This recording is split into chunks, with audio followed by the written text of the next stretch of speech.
Sarah kalau udah gede mau jadi apa? Mau jadi presiden? Mau jadi apa? Mau jadi dokter? Ya.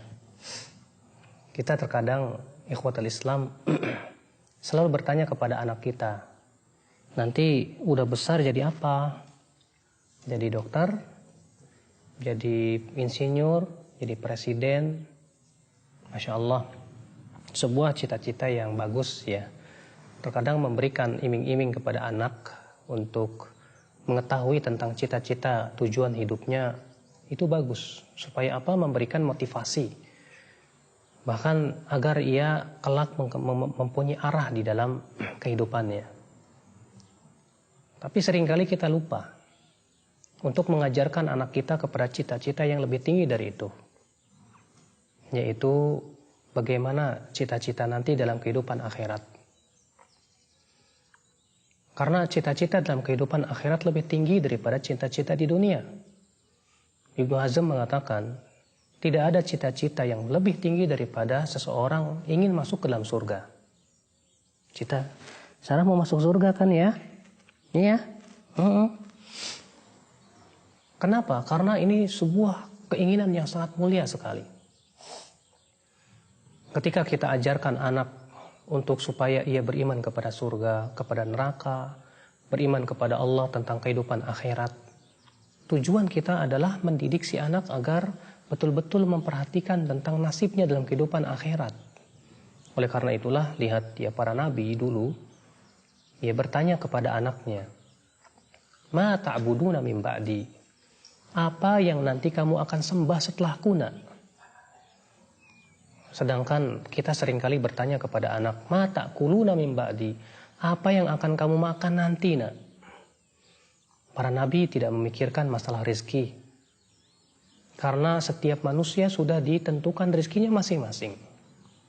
Tapi para nabi bertanya kepada anak-anaknya, "Ma ta'buduna min ba'di?" Apa yang bakalan kamu nanti sembah setelahku, nak? Karena itu, ya, cita-cita yang sangat tinggi sekali. Mendidik si anak agar ia bercita-cita agar mau masuk surga, bercita-cita ia bisa dicintai oleh Allah, bercita-cita bisa menghafal Al-Quran, bercita-cita bisa menghafal hadis Nabi SAW. Subhanallah ya akhal Islam. Ini yang tentu kita tekankan kepada anak kita, bagaimana supaya ia mempunyai cita-cita lebih tinggi daripada cita-cita di dunia. Betul, ya. Mempunyai cita-cita di dunia, ingin jadi dokter atau yang lainnya, silakan, boleh-boleh saja.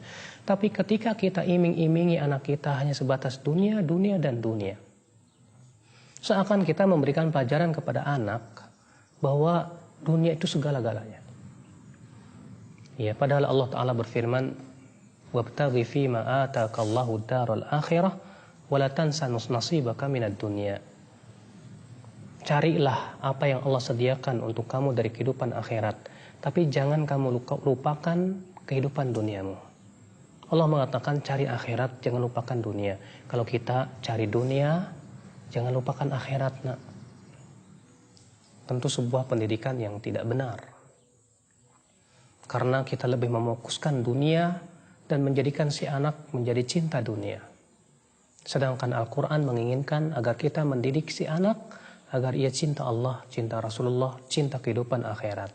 Makanya lihat bagaimana nasihat-nasihat Luqman Hakim kepada anaknya. Yang pertama kali ia nasihatkan kepada anaknya apa? Ya bunayya la tusyrik billah. Hai anakku, jangan kamu mempersekutukan Allah Subhanahu wa taala. Pendidikan yang agung. Kemudian Luqman Hakim mendidik anaknya supaya apa? Berbakti kepada orang tua. Menjauhi sifat-sifat angkuh, kesombongan, dan yang lainnya. Sungguh mulia. Pendidikan yang ditanamkan kepada anak lebih mengedepankan pendidikan kehidupan akhirat. Sehingga menjadikan si anak itu kelak setelah besar, dia menjadi orang yang takut kepada Allah. Tapi ia berhasil di dunia juga. Iya, kita didik anak kita dengan ilmu-ilmu dunia, betul. Kita juga didik anak kita dengan ilmu-ilmu agama sehingga setelah besar ia kokoh dalam dunia, ia kokoh dalam kehidupan akhiratnya. Terlebih kehidupan akhirat. Ini yang kita inginkan supaya si anak nanti setelah besar lebih tahu akhirat daripada dunia. Dia tahu dunia, tapi dia pun juga menguasai akhirat. Jangan sampai akhi, kita sebagai orang tua mendidik anak kita itu menjadikan si anak lebih tahu dunia daripada akhirat. Karena itu sifat yang dibenci oleh Allah. Rasulullah SAW bersabda, Innallaha yubghidu kulla ja'bariyin jawabin sakhabin bil aswaq jifatin bil lail himarin bin nahar alimin bi amri dunya jahilin bi amril akhirah. Sesungguhnya Allah benci kepada setiap orang yang sombong, yang kasar, yang suka berteriak-teriak seperti di pasar, yang bagaikan bangkai di waktu malam, bagaikan keledai di waktu siang, berilmu tentang dunia tapi bodoh tentang kehidupan akhirat. Itu Allah benci kepada orang seperti itu. Akankah kita didik anak-anak kita dengan seperti itu? Lebih paham dunia daripada memahami kehidupan akhiratnya? Akankah kita jadikan anak kita menjadi orang-orang yang dibenci oleh Allah Subhanahu wa taala? Kita sayang kepada anak, tapi ingat kasih sayang harus disertai dengan keilmuan. Oleh karena itu Allah menyandingkan rahmat dengan ilmu. Allah berfirman, Rabbana wasi'ta kulla syai'ir rahmatan wa ilma. Wahai Rabb kami, sungguh rahmat dan ilmumu meluasi segala sesuatu. Karena kita sayang kepada anak, tapi ketika sayang kita tidak disertai dengan keilmuan. Seringkali kita memanjakan anak dengan masalah-masalah dunia. Akhirnya menjadikan si anak lalai dengan kehidupan dunianya. Tapi ketika kasih sayang kita dengan ilmu, kita tahu bahwa sesuatu yang melalaikan tersebut akan berbahaya setelah ia besar. Ya, kata Ibnu Qayyim, seorang ayah yang tahu atau mempunyai kasih sayang dengan keilmuan, dia akan susahkan anaknya untuk menuntut ilmu. Walaupun si anak tersebut menangis, tapi ia tahu karena itu yang paling bermanfaat untuk kehidupan anaknya setelah besar. Maka dari itu ya akhal Islam, anak adalah amanah kita. Kasih sayang kita kepada anak harus diikat dengan keridhaan Allah. Kata Ibnu Qayyim, di antara perkara yang tidak bermanfaat, mahabbatun la tataqayyad li biridhallah, yaitu cinta yang tidak diikat dengan keridhaan kepada Allah, keridhaan Allah Subhanahu wa taala. Kita cinta anak, tapi kemudian cinta kita tidak diikat dengan keridhaan Allah. Akhirnya kita berikan fasilitas kepada anak sesuatu yang melalaikan dia. Akhirnya kita jadikan si anak setelah besarnya lupa kepada Allah. Maka itu subhanallah tanggung jawab kita kelak pada hari kiamat. Apa yang akan kita jawab nanti pada hari kiamat ketika Allah bertanya tentang pendidikan anak kita? Padahal anak yang soleh, akhi, manfaat untuk kita di dunia dan akhirat. Di dunia kita mendapatkan baktinya anak. Di akhirat kita bisa mendapatkan pahala anak. Ketika kita telah meninggal dunia, anak telah kita didik dengan amalan soleh, maka semua pahala anak soleh itu mengalir kepada ayahnya.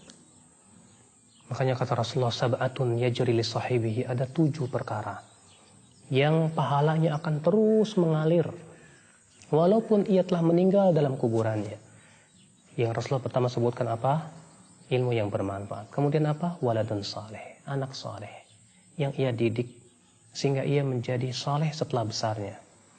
Maka kemudian setelah ia besar, ia beramal saleh dengan pendidikan orang tuanya, maka semua amalan anak tersebut akan mengalir kepada ayah, kepada orang tuanya. Tidakkah kita ingin mempunyai anak saleh? Kita hanya bisa berdoa dan berusaha.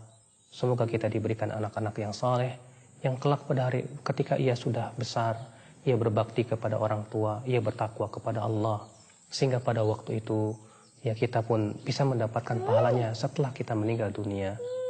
Subhanakallah bihamdik, asyhadu an la ilaha illa ant, astaghfiruka wa atubu ilaik. Wassalamualaikum warahmatullahi wabarakatuh.